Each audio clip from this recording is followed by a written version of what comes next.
Assalamualaikum warahmatullahi wabarakatuh. Salam sejahtera bagi kita semua.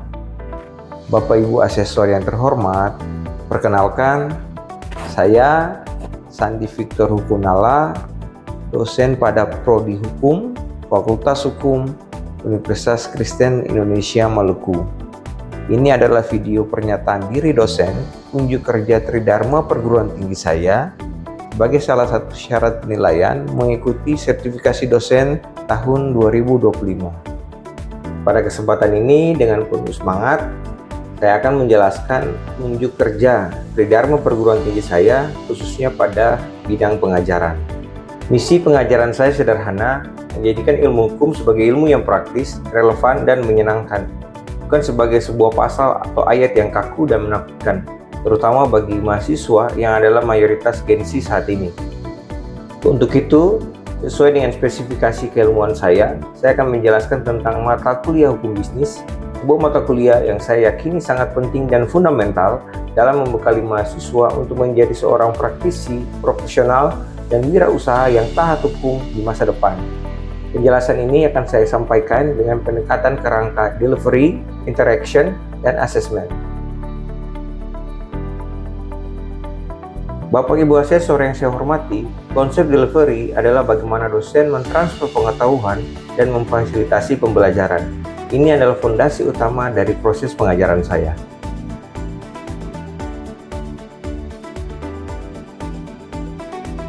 Yang pertama, deskripsi mata kuliah. Mata kuliah hukum bisnis adalah mata kuliah pada semester 3 atau ganjil. Mata kuliah ini memiliki bobot 2 SKS dan dirancang untuk memberikan pemahaman bagi mahasiswa tentang prinsip-prinsip hukum yang mengatur kegiatan bisnis di Indonesia. Tujuannya, selain melahirkan praktisi hukum dan profesional yang handal di bidang hukum, juga supaya mahasiswa yang nantinya memilih sebagai wirausaha atau entrepreneur mampu mengidentifikasi risiko hukum dan membuat keputusan bisnis yang aman secara hukum. Yang kedua, kemampuan yang kami harapkan dari mahasiswa. Ada beberapa kemampuan yang kami harapkan dari mahasiswa kami. Yang pertama, kemampuan kognitif. Kemampuan ini mengharapkan mahasiswa mampu memahami dan menjelaskan prinsip dan dasar hukum yang mengatur kegiatan bisnis di Indonesia. Yang kedua, kemampuan analitis.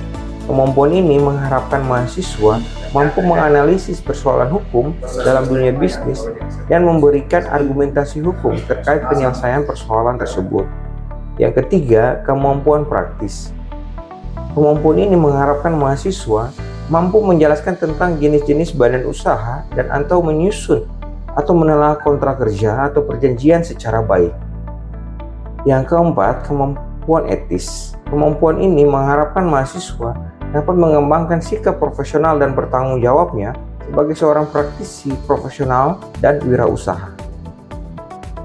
Yang ketiga, materi pembelajaran.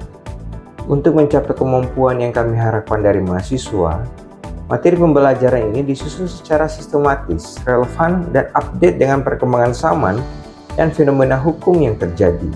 Materi pembelajaran terdiri dari pengantar hukum bisnis, bentuk-bentuk badan hukum dan badan usaha, hukum perusahaan, hukum perbankan dan non-bank, hukum anti monopoli dan persaingan usaha, hukum perlindungan konsumen, hukum pengadaan barang dan jasa, hukum kontrak, hukum tentang kekayaan intelektual, hukum pasar modal, serta penyelesaian sengketa bisnis atau usaha. Kita masuk pada bagian kedua, interaction atau interaksi. Saya percaya interaksi adalah roh dalam perkuliahan di kelas. Tanpa interaksi dua arah, perkuliahan tidak akan menarik dan efektif. Untuk itu, saya membangun interaksi di kelas saya dengan beberapa cara, antara lain. Yang pertama, sistem pembelajaran. Saya menerapkan sistem pembelajaran blended learning, yaitu gabungan antara sistem perkuliahan yang dilakukan secara tatap muka atau offline dan tatap maya atau online. Sesuai jadwal kuliah yang dikeluarkan program studi, kuliah tatap muka dilakukan terhadap mahasiswa kelas reguler, waktunya antara pagi sampai siang hari. Sedangkan kuliah tatap maya dilakukan terhadap mahasiswa kelas kerja pada waktu sore hari melalui media Zoom. Yang kedua, metode pembelajaran. Metode pembelajaran saya berpusat pada mahasiswa atau yang kita kenal dengan student-centered learning. Ada 3 tipe pendekatan metode yang saya pakai. Yang pertama, ceramah interaktif. Saya memulai dengan pengantar secara teoritis yang disertai dengan tanya jawab. Yang kedua, problem based learning. Saya menyajikan kasus-kasus yang terupdate di media, kemudian meminta mahasiswa untuk menganalisis kasus-kasus tersebut dengan peraturan perundangan yang relevan untuk melihat bagaimana mahasiswa dapat membangun sebuah argumentasi terkait dengan penyelesaian persoalan tersebut. Yang ketiga, project based learning. Saya meminta mahasiswa untuk membuat sebuah rancangan kontrak kerja atau perjanjian kerja yang mana menurut saya sangat penting apabila kedepannya mahasiswa memasuki dunia kerja. Mereka perlu melihat keseimbangan antara hak dan kewajiban mereka sebagai seorang pekerja atau sebagai seorang business owner. Bagian penilaian atau assessment. Penilaian saya dilakukan secara transparan dan objektif sebagaimana tertuang di dalam RPS dan juga sudah saya sampaikan di awal perkuliahan. Indikator penilaian yang saya pakai yang pertama, partisipasi dan keaktifan sebesar 15%. Indikatornya jelas, jumlah kehadiran dan interaksi mahasiswa di kelas. Yang kedua, tugas terstruktur sebesar 25%. Ini untuk mengukur kemampuan analisis dan argumentasi hukum mahasiswa. Yang ketiga, ujian tengah semester sebesar 25%, dan yang terakhir, yang keempat, ujian akhir semester sebesar 35%, baik dilakukan secara tertulis atau secara tatap muka maupun dilakukan secara tidak tertulis atau secara lisan. Berikut adalah cuplikan video pengajaran saya di kelas. Selamat siang semua teman-teman. Siang. Apa kabar hari ini? Baik. Sehat? Ya. Baik.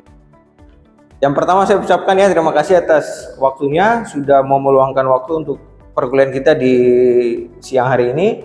Ya, saya tahu ini adalah waktu-waktu di mana biasa kita lapar ya, lapar, ngantuk dan sebagainya.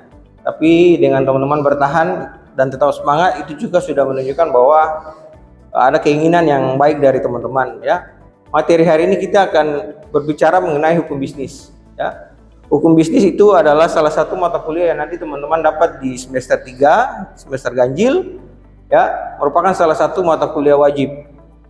Ya, wajib fakultas di seluruh Indonesia, fakultas hukum pasti ada mata kuliah hukum bisnisnya. Ya.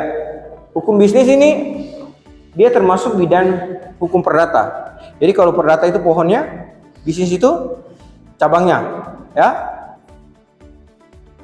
Dia masuk privat dan publik.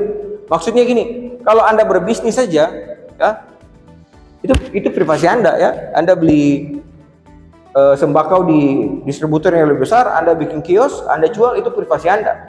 Tapi ketika Anda mau scale up, Anda mau urus NIB, Anda mau urus NPWP, ya, Anda harus melibatkan pemerintah di situ. Mau bikin NIB di mana? Ada yang tahu bikin NIB? Nomor induk berusaha di mana?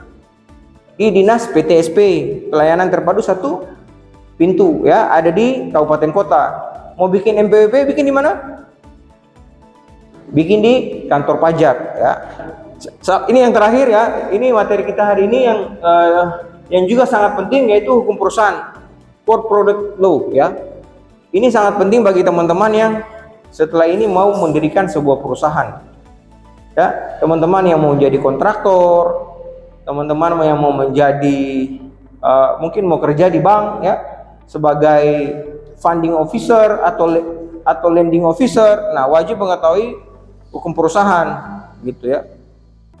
Ya. Sudah pernah dengar perusahaan-perusahaan ini? Ada yang pakai produknya? Apa contoh? Ya, siapa sini yang tidak ada Gmail? Semua pasti ada ya? Semua pasti punya Gmail. Siapa sini tidak pakai produknya Meta? Ya, main Facebook, main IG, main WhatsApp, itu produk-produknya Meta. Itu adalah produk dari Microsoft ya. Lewat anak perusahaannya yang namanya OpenAI. OpenAI itu dia punya produk yaitu ChatGPT. Ya, kalau Google punya apa saingannya ChatGPT? Google Gemini, ya. Bahkan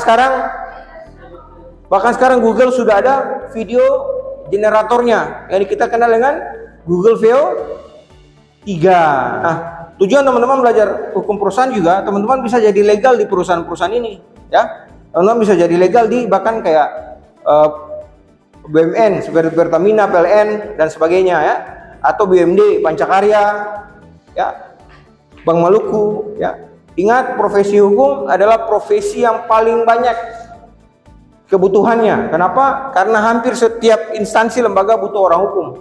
Ya, ada banyak sekali pengertian perusahaan atau badan usaha, tapi saya ambil dari pengertian hukumnya, ya.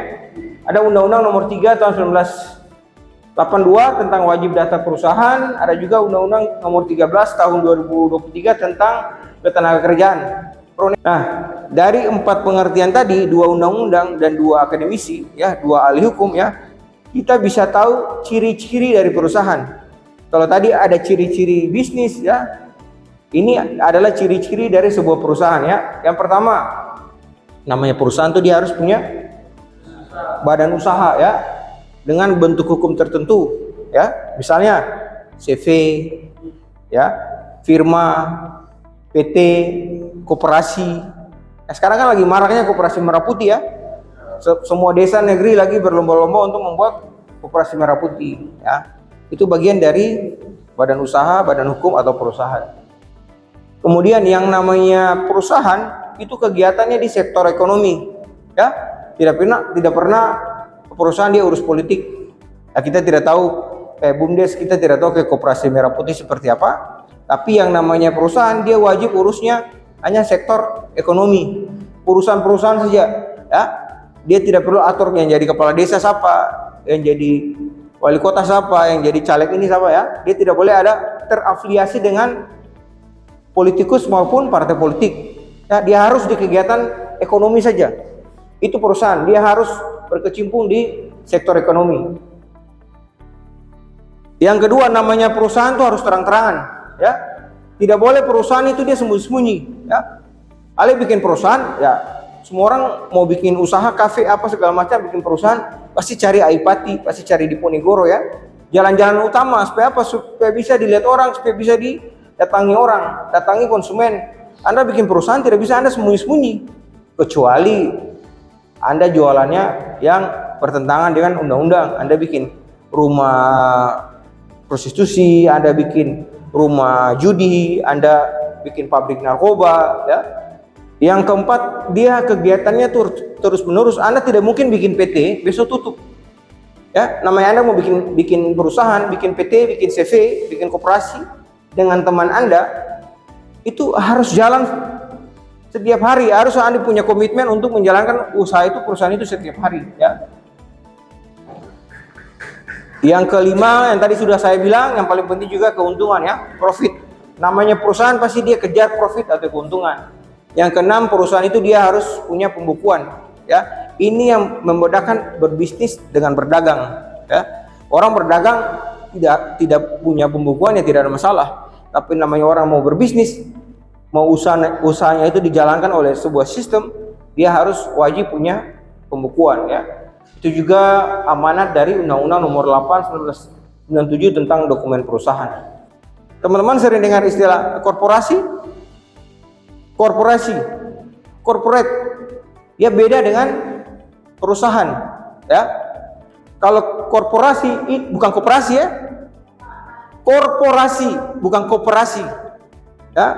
Korporasi atau corporate, ya, itu dia lebih luas dari hanya sebuah perusahaan, ya. Contoh di sini Citicorp. Tahu Citicorp? Punyanya mantan Menteri Perdagangan Pak Hairul Tanjung, ya. Nah, dia orang terkaya nomor 6 di Indonesia, ya. Nah, korporasi dia nama CT Corp, ya. Nah, di dalam korporasi ini, di dalam CT Corporation ini, ya, banyak sekali perusahaan dan anak-anak perusahaan di dalamnya, ya. Teman-teman bisa lihat Bank Mega, Trans TV, Trans Studio di Makassar kalau sudah pernah pergi ke Makassar, ya. Nah, kalau ini beda lagi. Ini namanya Lipo Group, ya. Lipo Corporation, ya. Teman-teman tahu Siloam Hospital yang di Tantui? Nah, itu semua anak perusahaannya Lipo Group, ya. Teman-teman tahu Hypermart, Matahari? Oh ya, Bang Nobu di Aipati tahu? Nah, itu adalah anak perusahaan dari Lipo Group, Lipo Corporation. Ya, jadi corporation itu skala besar, perusahaan itu skala kecil, dia di dalam korporasi. Seperti itu ya. Jadi banyak sekali teman-teman bisa kerja di perusahaan-perusahaan seperti ini, gitu ya. Itu tujuan teman-teman mempelajari hukum perusahaan, hukum bisnis, supaya apa? Supaya kalau ada kesempatan bekerja di perusahaan-perusahaan apapun level dia, mau nasional mau daerah, teman-teman bisa diakomodir seperti itu. Nah, ini kurang lebih yang tadi saya bilang ya, bentuk-bentuk perusahaan ya, ada perseroan terbatas atau PT, koperasi, yayasan, perusahaan dagang, persekutuan perdata, persekutuan dengan firma, atau CV atau disebut persekutuan komanditer. Next bro. Nah, ini dari segi ownership-nya, kepemilikannya. Siapa sih yang punya perusahaan-perusahaan ini? Ini yang saya coba jelaskan di dalam slide ini ya. Yang pertama ada swasta. Ya. Swasta ini ada swasta asing, ada swasta nasional, ada swasta campuran. Ya. Swasta asing, siapa bisa kasih contoh? Orang asing yang punya perusahaan di Indonesia, siapa bisa kasih contoh? Ya. Misalnya Grab ya. PT Grab Indonesia, ya, itu yang punya kan dari India atau Malaysia ya, kalau tidak salah, ya. Tapi dia beroperasinya di Indonesia, ya. Ada swasta nasional, saya bisa kasih contoh, Lion Group, ya. Lion Group itu adalah perusahaan, contoh perusahaan swasta nasional, ya. Dia punya Batik, dia punya Wings, ya, dan lain-lain. Kalau pemerintah kan teman-teman sudah tahu ya. Yang tadi saya bilang BUMN, BUMD, dan BUMDes ya. BUMN seperti apa? Ya, badan usaha milik negara. Seperti apa? Pertamina, PLN, Pegadaian, ya. Bank-bank himbara ya, himpunan bank pemerintah. Contoh BRI, BNI, Mandiri, BTN, ya. Itu adalah contoh dari BUMN. Ada BUMD yang saya bilang seperti punyanya Provinsi Maluku, Pancakarya.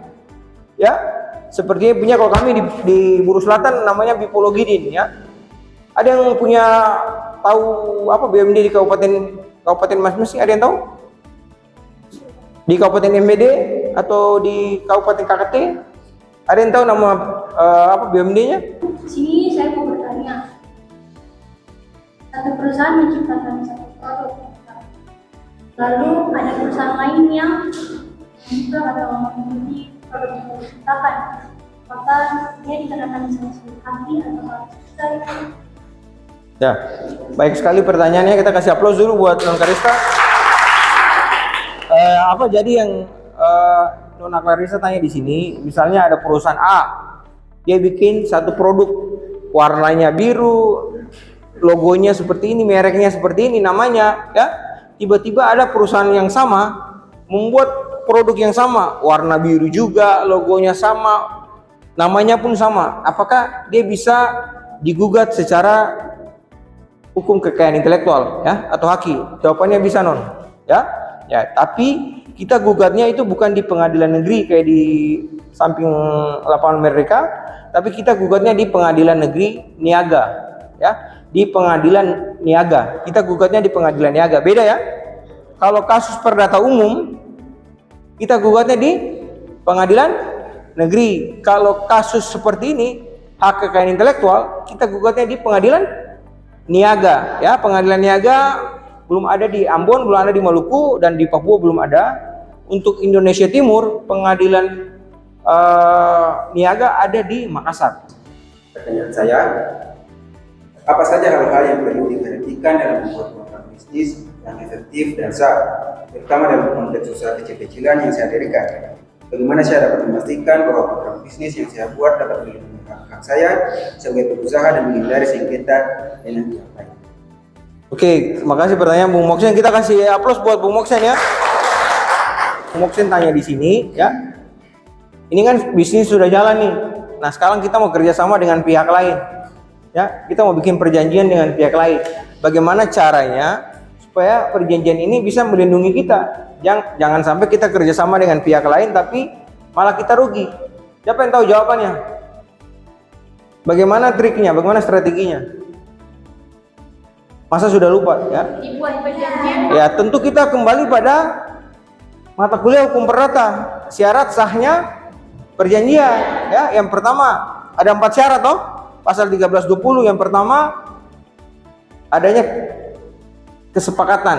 Ya, Bung Moksen harus sepakat dulu dengan pihak yang Bung Moksen kerjasama. Jangan Bung Moksen sepakat, misalnya mau jual beli nilainya 100, pihak lain tidak sepakat nilai 100. Ya, yang kedua kita lihat kecakapannya. Ya, dalam konteks perusahaan, dalam konteks usaha, lihat dulu izinnya.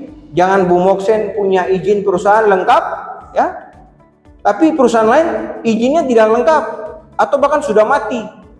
Ya.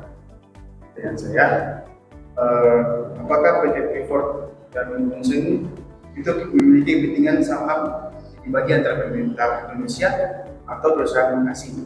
Yang kedua, apakah PT Freeport Indonesia dimiliki sebelumnya oleh pemerintah Indonesia atau ada kepentingan asing juga? Oke, terima kasih. Kita tepuk tangan buat Bung Jorge ya. Jadi Bung Jorge tanya PT Freeport Indonesia atau perusahaan induknya PT McMoran Indonesia, siapa yang punya? Ada yang bisa jawab? Ada yang tahu? Nah, yang tadi. Nah, kalau dilihat dari slide ini, swasta asing, swasta nasional atau swasta campuran, dia masuk ke mana? Swasta mana? Ya, jadi Freeport itu swasta campuran ya. Ya, dulu sebelum di pemerintahan SBY, sebelum pemerintahan Jokowi, ya, Freeport itu menguasai 84% saham Freeport McMoran. Jadi perusahaan di Timika namanya PT Freeport Indonesia. Yang punya saham di dalam PT Freeport Indonesia namanya PT McMoran. Ya. Kantor pusatnya di Texas, ya, Amerika. Nah, selain PT McMoran yang punya saham di situ, ada juga BUMN yang punya Indonesia yang punya saham di situ. Namanya apa? Tahu? PT Inalum. Ya, pernah dengar PT Inalum? Nah, PT Inalum. Jadi PT Inalum adalah representasi dari negara Indonesia yang punya saham di dalam PT Freeport Indonesia. Ya, jadi subjek hukum atau BUMN yang punya saham di dalam PT Freeport Indonesia adalah PT Inalum. Dulu kita hanya punya 16%, tapi di zaman Presiden Jokowi beliau bisa membalikan ke 51%. Ya, jadi Jorge, saat ini kita berbicara saham Freeport itu dikuasai oleh Indonesia 51% lewat PT Inalumnya. Gitu, seperti itu. Ya. Oke, baik Pak, terima kasih. Di sini saya ingin bertanya bagaimana hukum Indonesia mengatur bisnis lintas negara melalui e-commerce, mengingat Indonesia lewat e-shop itu pernah ditutup Pak. Ya. Jadi pertanyaannya non Karen, bagaimana pemerintah Indonesia menghadapi banyaknya perusahaan e-commerce yang masuk ke Indonesia? Ya. Salah satu tulisan saya tentang ini ya, kalau teman-teman lihat di Google Scholar saya, itu tulisannya tentang TikTok Indonesia waktu di ban ya, atau ditutup sementara. Karena apa? Karena TikTok Indonesia ya, coba Bung balik di terakhir. Nah ini teman-teman bisa lihat ya, di situ ada namanya Undang-Undang Nomor 5 Tahun 1999 tentang apa? Persaingan usaha ya, dan anti monopoli. Jadi TikTok Indonesia dianggap melakukan monopoli. Ada yang tahu kenapa? Karena dia menggabungkan media sosial dan e-commerce. Ya, platform yang lain seperti Facebook, Instagram itu adalah sosial media atau media sosial. Platform yang lain juga adalah seperti Tokopedia dan Shopee itu adalah e-commerce. Ya, tapi TikTok tidak. TikTok menggabungkan keduanya ya, dengan konsep baru disebut social commerce. Ya, bukan media sosial, bukan sosial media, bukan e-commerce, tapi social commerce. Itulah kenapa TikTok di ban sementara saat itu dan dianggap melakukan praktek monopoli. Ya, izinnya kan mau dicabut. Ya, teman-teman tahu sekarang kalau teman-teman lihat di TikTok, kalau kita lihat di TikTok Shop, kita masuk ke mana? Tokopedia kan? Kenapa? Ya, karena supaya TikTok dia bisa berizin berusaha di Indonesia, dia harus membeli saham salah satu perusahaan Indonesia. Ya, dan salah satu perusahaan Indonesia yang dibeli oleh TikTok adalah perusahaan Goto. Ya, gabungan dari Gojek dan Tokopedia. Ya, jadi TikTok beli saham Tokopedia sehingga TikTok diperbolehkan lagi berusaha di Indonesia. Seperti itu ya. Jadi hukum bisnis ini menarik teman-teman. Ya, bukan saya mengajak teman-teman setelah ini fokus penulisannya ke hukum bisnis, tapi hukum bisnis ini dia luas gitu ya. Jadi kalau hukum perdata kita baca buku 1, buku 2, buku 3, buku 4, that's it, habis toh. Tapi kalau hukum bisnis sangat luas, sangat bisa dieksplor. Seperti itu ya. Oke, kalau sudah tidak ada lagi pertanyaan, saya perkuliahan kita sampai di sini ya. Saya ucapkan terima kasih. Nanti materinya saya kirimkan melalui WA ya, melalui koordinator. Terima kasih atas waktunya. Semoga teman-teman selalu sehat. Ya, teman-teman selalu sukses dan selalu dalam lindungan Tuhan yang Maha Kuasa ya. Sampai ketemu minggu depan. Terima kasih. Bapak Ibu asesor yang terkasih, demikianlah proses gambaran pengajaran saya. Dari pengalaman mengajar ini, saya dapat mengerti bahwa kunci keberhasilan adalah bagaimana kita mendelivery materi dan membangun jembatan interaksi dengan mahasiswa. Terima kasih atas waktu dan perhatian Bapak Ibu asesor. Semoga video ini dapat memberikan gambaran utuh tentang komitmen saya dalam menjalankan amanah sebagai seorang pendidik. Wassalamualaikum warahmatullahi wabarakatuh. Salam sejahtera bagi kita semua.